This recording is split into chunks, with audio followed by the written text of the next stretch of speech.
Hi everyone. இன்றைக்கி வீடியோவில் நம்ம ஒரு சென்ட்ரிஃபிகல் பம்பை வந்து டிசைன் பண்ணும்போது அல்லது நம்ம அப்ளிகேஷனுக்காக நம்ம செலக்ட் பண்ணும்போது என்பிஎஸ்ஹெச் அப்படின்னு சொல்லிட்டு நீங்கள் ஒரு டேம் வந்து கேள்விப்பட்டிருப்பீங்க. அதை பற்றி தான் இந்த வீடியோவில் கம்ப்ளீட்டாக நம்ம வந்து பார்க்க போகிறோம்.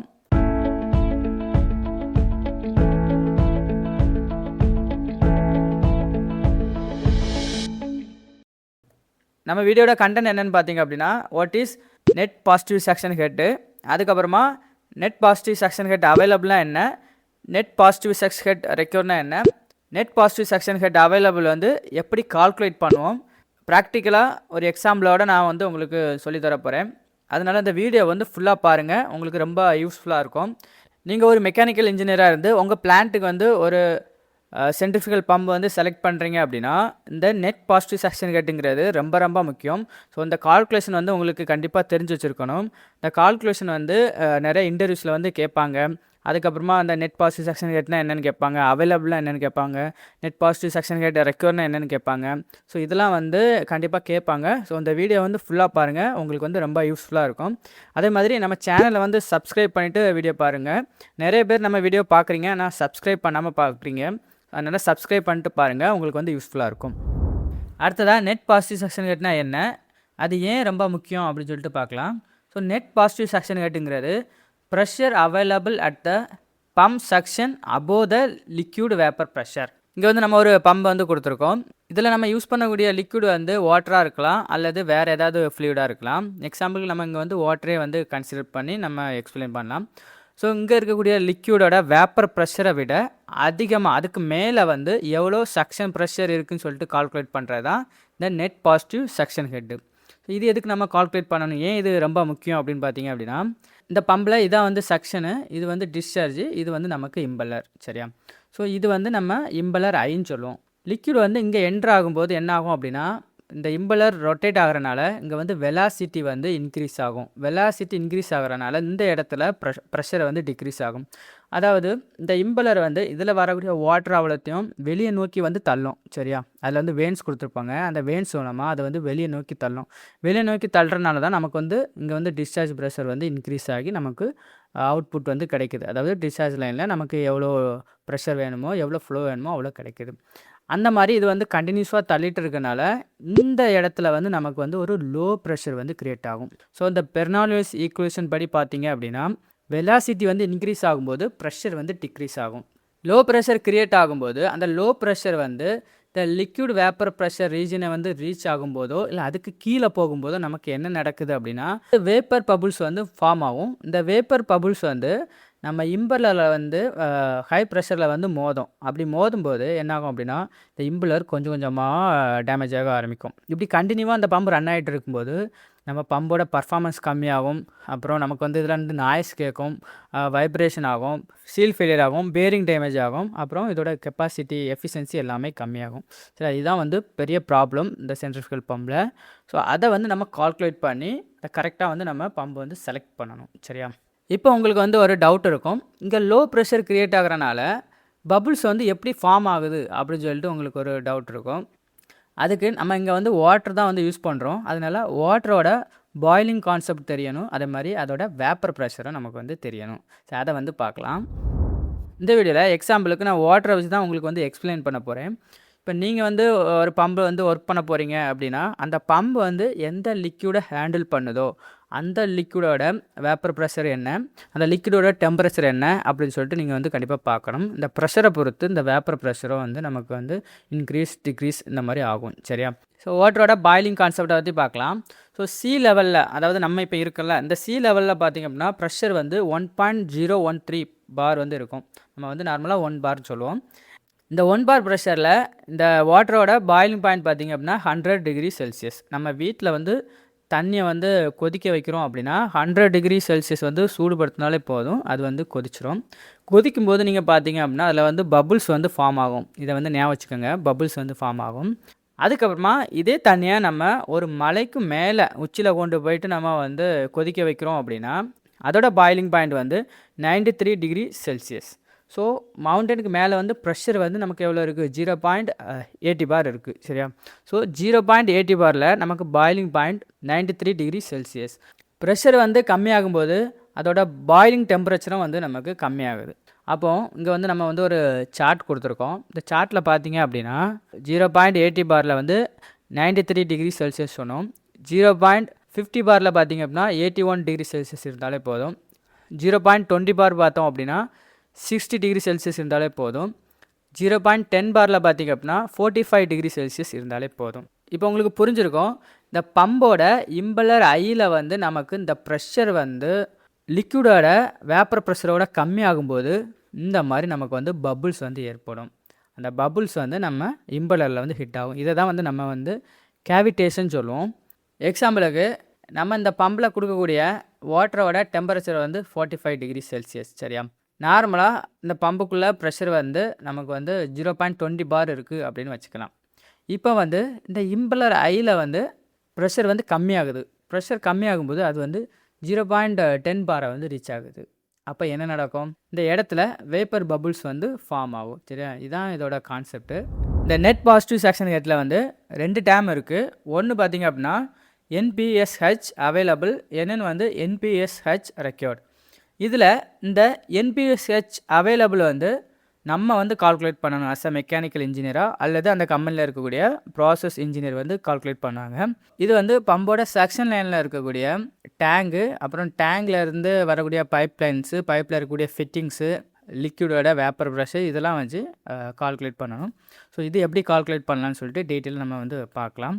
அதுக்கு முன்னாடி இந்த NPSH வந்து யார் கொடுப்பான்னு பார்த்தீங்க அப்படின்னா பம்போட மேனுஃபேக்சரர் கொடுப்பாங்க. அவங்க வந்து அவங்க மேனுஃபேக்சரிங் யூனிட்டில் வந்து கண்டினியூவாக அவங்க வந்து செக் பண்ணுவாங்க. டெஸ்ட் பண்ணி அவங்க வந்து ஒரு வேல்யூ வந்து செட் பண்ணி வச்சுருப்பாங்க.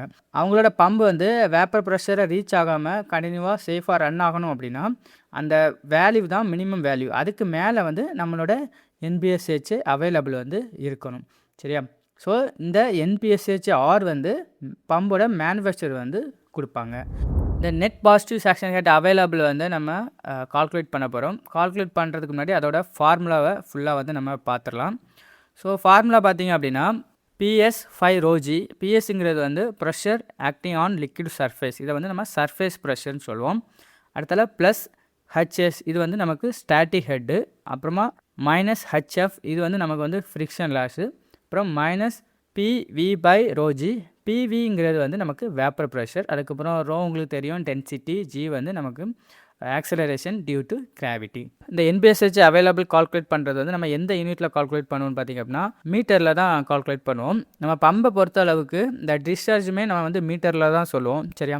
அதனால தான் இந்த ப்ரெஷரை வந்து நம்ம மீட்டருக்கு கன்வெர்ட் பண்ணுறதுக்கு இங்கே வந்து டென்சிட்டி அப்புறம் கிராவிட்டி இந்த ரெண்டுமே நம்ம வந்து ஆட் பண்ணணும். உங்களுக்கு தெரியும் ப்ரெஷரை வந்து ஹெட்டுக்கு வந்து கன்வெர்ட் பண்ணுறதுக்கு H = P/ρg இதான் வந்து ஃபார்முலா. சரியா?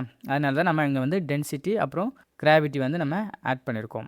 அதே மாதிரி இங்கே வந்து நம்ம ஸ்டாட்டிக் ஹெட் போட்டிருக்கோம். இந்த ஸ்டாட்டிக் ஹெட் வந்து இதில் வந்து நம்ம ப்ளஸ் போட்டிருக்கோம். இப்போ நமக்கு வந்து டேங்க் வந்து நம்ம பம்புக்கு மேலே இருந்ததுன்னா இது வந்து ப்ளஸ்ஸு. டேங்க் வந்து நம்ம பம்போட சென்டர் லைனுக்கும் கீழே இருந்து அப்படின்னா அதை வந்து நம்ம மைனஸில் போடும். ஃபார்முலாவில் இருக்கக்கூடிய எல்லா டேமையும் ஒவ்வொன்றா பார்க்கலாம். ஃபஸ்ட் வந்து சர்ஃபேஸ் ப்ரெஷர் PS. சர்ஃபேஸ் ப்ரெஷருங்கிறது நம்ம இங்கே வந்து உங்களுக்கு ஒரு ட்ராயிங்ஸ் கொடுத்துருக்கோம். இதில் பாருங்கள், இது வந்து நமக்கு சென்ட்ரிஃபிகல் பம்பு, இது வந்து டேங்கு, இது வந்து நமக்கு செக்ஷன் லைனு. டேங்க் வந்து பம்போட சென்ட்ரல் லைனுக்கும் மேலே இருக்கனால இதை வந்து நம்ம பாசிட்டிவ் செக்ஷன் ஹெட்டுன்னு சொல்லுவோம். இங்கே வந்து டேங்க் வந்து பம்போட சென்ட்ரல் லைனுக்கும் கீழே இருக்குது. இதை வந்து நம்ம செக்ஷன் லிஃப்ட்டுன்னு சொல்லுவோம். அதே மாதிரி நம்ம NPSH அவைலபிள் கால்குலேட் பண்ணுறதுக்கு செக்ஷன் கண்டிஷனை மட்டும் பார்த்தா போதும். அதனால தான் இங்கே வந்து நான் டிஸ்சார்ஜ் சைடில் இருக்கக்கூடிய லைன் எதுவுமே கொடுக்கல. ஸோ NPSH அவைலபிள் நம்ம வந்து செக்ஷன் சைடில் இருக்கக்கூடிய கண்டிஷனை பொறுத்து தான் நம்ம வந்து கால்குலேட் பண்ணுவோம். இந்த சர்ஃபேஸ் ப்ரெஷருங்கிறது நம்ம டேங்கில் இருக்கக்கூடிய லிக்விடுக்கு மேலே ஆக்டிங் ஆகக்கூடிய ப்ரெஷர், அதுதான் நம்ம வந்து சர்ஃபேஸ் ப்ரெஷர்னு சொல்லுவோம். நார்மலாக ஓப்பன் டேங்க்ஸில் வந்து நம்ம 1.013 பார்னு சொல்லி கன்சிடர் பண்ணுவோம். இப்போ டேங்கில் வந்து ஏதாவது ப்ரெஷர் இருக்குது அப்படின்னா எவ்வளோ ப்ரெஷர் இருக்கோ அந்த ப்ரெஷரை நம்ம வந்து கன்சிடர் பண்ணணும். அடுத்ததாக ஸ்டாட்டிக் ஹெட் HS பற்றி பார்க்கலாம். ஸ்டாட்டிக் ஹெட்டுங்கிறது பம்போட சென்ட்ரல் லைனுக்கும் டேங்குக்கும் இடையில் இருக்கக்கூடிய வெர்டிக்கல் ஹைட்டை தான் நம்ம வந்து ஸ்டாட்டிக் ஹெட்டுன்னு சொல்லுவோம். டேங்க் வந்து பம்போட சென்ட்ரல் லைனுக்கும் மேலே இருந்து அப்படின்னா அதை வந்து பாசிட்டிவ் செக்ஷன் ஹெட்டுன்னு சொல்லுவோம். பாசிட்டிவ் செக்ஷன் ஹெட் இருந்து அப்படின்னா நம்ம HS வந்து பாசிட்டிவாக மென்ஷன் பண்ணணும், அதாவது ப்ளஸ் வேல்யூவாக நம்ம வந்து மென்ஷன் பண்ணணும். டேங்க் வந்து பம்போட சென்ட்ரல் லைனுக்கும் கீழே இருந்து அப்படின்னா நம்ம நெகட்டிவ் வேல்யூவில் வந்து மென்ஷன் பண்ணணும். இந்த ஸ்டாட்டிக் ஹெட் ஹெச்எஸ் வந்து மெஷர் பண்ணும்போது எப்போவுமே டேங்கில் இருக்கக்கூடிய லிக்விடோட லெவல் வந்து லோ கண்டிஷனில் இருக்குது. அதில் இருந்தால் நம்ம வந்து கால்குலேட் பண்ணணும். டேங்கில் டாப்பில் இருந்தோ அல்லது லிக்விடோட ஹை லெவல்லையோ நம்ம வந்து கால்குலேட் பண்ணக்கூடாது. ஏன்னா இந்த டேங்கில் வந்து இந்த லிக்விட் வந்து கம்மியாகிறது, அதாவது லோவுக்கு போகிறது வந்து ஒஸ்ட் கேஸ். சரியா, அந்த ஒஸ்ட் கேஸை நம்ம வந்து கன்சிடர் பண்ணணும். அதனால தான் நம்ம வந்து லிக்விடோட லோ லெவல்லேருந்து அந்த மெஷர்மெண்ட் எடுக்கும். சில நேரங்களில் அந்த மெஷர் வந்து டேங்கோட பாட்டம்லேருந்து பம்போட சென்டர் லைன் வரைக்குமே நம்ம வந்து எடுப்போம். அடுத்ததாக நம்ம ஃபார்முலாவில் பார்த்தா ஹெச்எஃப்ங்கிறது வந்து ஃப்ரிக்ஷன் லாஸு. ஃப்ரிக்ஷன் லாஸ்னால் என்ன அப்படின்னா, இந்த லிக்விட் வந்து இந்த பைப் வழியாக மூவ் ஆகி பம்புக்கு வரும். அப்படி வரும்போது இந்த பைப்பில் வந்து ஃப்ரிக்ஷன் லாஸ் ஆகும், அதாவது ஸ்பீடு வந்து கம்மியாகும். அதே மாதிரி அந்த பைப்பில் கொடுத்துருக்கக்கூடிய ஃபிட்டிங்கை பொறுத்து ஃப்ரிக்ஷன் லாஸ் வந்து இன்னும் அதிகமாகும். அதாவது இதில் வந்து நமக்கு சக்ஷன் வால்வு கொடுத்துருப்போம், அப்புறமா ஸ்ட்ரெயினர் கொடுத்துருப்போம், அப்புறம் எல்போஸ் வரும், பெண்ட்ஸ் வரும். ஸோ இதெல்லாம் பொறுத்து ஃப்ரிக்ஷன் லாஸ் வரும். ஸோ இந்த ஃப்ரிக்ஷன் லாஸுக்கு வந்து நமக்கு ஃபார்முலா இருக்குது. அதை யூஸ் பண்ணி தான் இந்த ஃப்ரிக்ஷன் லாஸ் வந்து நம்ம கண்டுபிடிப்போம். அதுக்கு வந்து நமக்கு டார்சி ஈக்குவேஷன் இருக்குது. அந்த ஈக்குவேஷன் பார்த்தோம் அப்படின்னா FL/D V²/2G. ஸோ இந்த ஹெச்எஃப்ங்கிறது ஃப்ரிக்ஷன் கெட் லாஸ், நமக்கு எஃப் வந்து இந்த ஃப்ரிக்ஷன் ஃபேக்டர். இந்த ஃப்ரிக்ஷன் ஃபேக்டர் வந்து நம்ம ஒரு டேபிளர் காலம் உண்டு, அதில் வந்து பார்க்கலாம். அப்புறம் பைப்லேருந்து நமக்கு தெரியும். ஸோ இந்த பைப்போட லென்த்து, அப்புறம் பைப் இன்சைட் டயாமீட்டர், அப்புறமா ஃப்ளூயிட் வெலாசிட்டி, அப்புறம் கிராவிட்டி. சரியா, இதெல்லாம் தெரிஞ்சால் நம்ம இந்த ஃப்ரிக்ஷன் லாஸ் வந்து கண்டுபிடிக்கலாம். ஸோ இந்த வீடியோவில் நான் வந்து 10 மீட்டர் பைப்லேருந்து, அப்புறம் எல்போ வந்து 2 எல்போஸ் இருக்குது, அப்புறம் ஒரு கேட் வால் இருக்குது அப்படின்னு சொல்லி கன்சிடர் பண்ணி நான் இந்த ஃப்ரிக்ஷன் லாஸ் வந்து 1 மீட்டர் அப்படின்னு சொல்லி நான் எடுத்திருக்கேன். சரியா, அடுத்ததாக வேப்பர் ப்ரெஷர். வேப்பர் ப்ரெஷருங்கிறது ஒரு லிக்விட் வந்து எப்போ வேப்பர் ஆகுதோ செர்டன் டெம்பரேச்சரில், அதுதான் வந்து நம்ம வேப்பர் ப்ரெஷர்னு சொல்லுவோம். ஃபஸ்ட் ஷார்ட்டில் நீங்கள் வந்து பார்க்கலாம், இது வந்து சக்ஷன், இது வந்து நமக்கு இம்பலர் ஆயில் வந்து நமக்கு ப்ரெஷர் வந்து ட்ராப் ஆகுது. ஆனால் ப்ரெஷர் வந்து அந்த வேப்பர் ப்ரெஷருக்கும் கீழே போகலை, அதனால பபுள்ஸ் வந்து ஃபார்ம் ஆகலை, நமக்கு பம்ப் வந்து நல்லா ரன் ஆகுது. ரெண்டாவது கிராஃபில் பாருங்கள், நமக்கு வந்து சக்ஷன்லேருந்து ஒரு குறிப்பிட்ட ப்ரெஷரில் ஃப்ளூயிட் வருது, அதுக்கப்புறமா இம்பலர் ஐயில் வந்து நமக்கு ப்ரெஷர் ட்ராப் ஆகுது, அது வேப்பர் ப்ரெஷருக்கும் கீழே போயிட்டு அதனால் பபுள் வந்து ஃபார்ம் ஆகுது. சரியா, ஸோ கால்குலேஷனில் வந்து நம்ம ஃபார்முலா ஏற்கனவே பார்த்துட்டோம், ஃபார்முலாவில் எல்லா டேமையும் பார்த்துட்டோம். எக்ஸாம்பிளுக்கு நான் இங்கே வந்து உங்களுக்கு சில வேல்யூஸ் வந்து கொடுத்துருக்கேன். இந்த லிக்விட் மேலே ஆக்ட் ஆகக்கூடிய அந்த சர்ஃபேஸ் ப்ரெஷர் வந்து நான் வந்து அட்மாஸ்பியர் ப்ரெஷர் தான் எடுத்திருக்கேன். ஸோ அட்மாஸ்பியர் ப்ரெஷர் வந்து 1.013 பார், அதை தான் வந்து நம்ம இங்கே வந்து பாஸ்கலில் போட்டிருக்கோம். அடுத்தது அந்த கால்குலேஷனில் நம்ம யூஸ் பண்ணக்கூடியது வாட்ரு, அதனால் வாட்டரோட டென்சிட்டி வந்து நம்ம எடுத்திருக்கோம் 1000 kg/m3. அதுக்கப்புறமா கிராவிட்டி 9.81. அதுக்கப்புறமா ஸ்டாட்டிக் ஹெட்டுங்கிறது தெரியும், சென்டர் லைனுக்கும் இந்த டேங்க்கும் இடப்பட்ட வெர்டிகல் ஹைட்டு தான் வந்து ஸ்டாட்டிக் ஹெட்டு. அது வந்து நம்ம அளந்ததில் 5 மீட்டர் வந்திருக்கு. அப்புறம் ஏற்கனவே சொன்ன மாதிரி ஃப்ரிக்ஷன் லாஸ் வந்து 1 மீட்டர். நம்ம பம்பில் யூஸ் பண்ணக்கூடிய வாட்டரோட டெம்பரேச்சர் பார்த்திங்கன்னா 60 டிகிரி, அதனால நம்ம வந்து 0.19 பார் வந்து கன்சிடர் பண்ணியிருக்கோம், அதை வந்து நம்ம பாஸ்கலில் போட்டிருக்கோம். ஸோ இங்கே இருக்கக்கூடிய வேல்யூ எல்லாத்தையுமே நம்ம வந்து ஃபார்முலாவில் அப்ளை பண்ணலாம். ஸோ நம்ம வந்து இந்த சர்ஃபேஸ் ப்ரெஷர் வேல்யூ வந்து போட்டுட்டோம், அப்புறம் டென்சிட்டி, அப்புறம் கிராவிட்டி, அதுக்கப்புறமா ஸ்டாட்டிக் ஹெட்டு.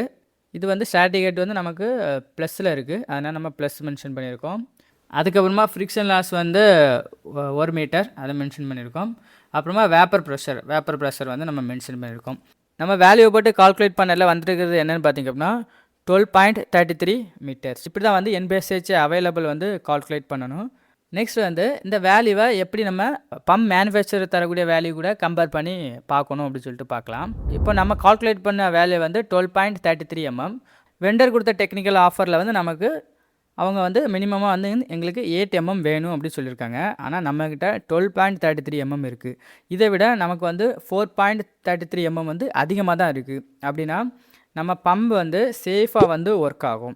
எப்போ இந்த வேல்யூ வந்து நமக்கு ப்ராப்ளம் ஆகும் அப்படின்னா, இப்போ நம்ம கண்டுபிடிச்ச வேல்யூ 6 மீட்டராக இருக்குதுன்னு வச்சுக்கலாம், அவங்க தந்திருக்க வேல்யூ வந்து 8 மீட்டராக இருக்குதுன்னு வச்சுக்கலாம். இந்த மாதிரி கண்டிஷன் இருந்து அப்படின்னா பம்ப் வந்து ப்ராப்பராக ஒர்க் ஆகாது. ஸோ அதுக்கு வந்து நம்ம சைட்லேயும் சில அட்ஜஸ்ட்மெண்ட் பண்ணி நம்ம அவைலபிள் வேல்யூவை வந்து இன்க்ரீஸ் பண்ணலாம், அல்லது நம்ம மேனுஃபேக்சர்கிட்ட கேட்டு அவங்களோட வேல்யூவை கம்மி பண்ண வைக்கலாம். ஸோ APS 610 என்ன சொல்லுது பார்த்தீங்க அப்படின்னா, இந்த நெட் பாசிட்டிவ் செக்ஷன் கேட் அவைலபிளுங்கிறது வந்து மினிமமாக இந்த நெட் பாசிட்டிவ் செக்ஷன் கேட் ரெக்யூரோட 1 மீட்டர் அதிகமாக இருக்கணும். அதாவது NPSH available greater than NBSH required. Margin வந்து 1 மீட்டர் 1 மீட்டருக்கும் மேலே வந்து கண்டிப்பாக இருக்கணும். அதான் ஏபிஎஸ் 610 வந்து சொல்லுது. ஸோ சில இன்டர்வியூவில் வந்து கண்டிப்பாக கேட்பாங்க.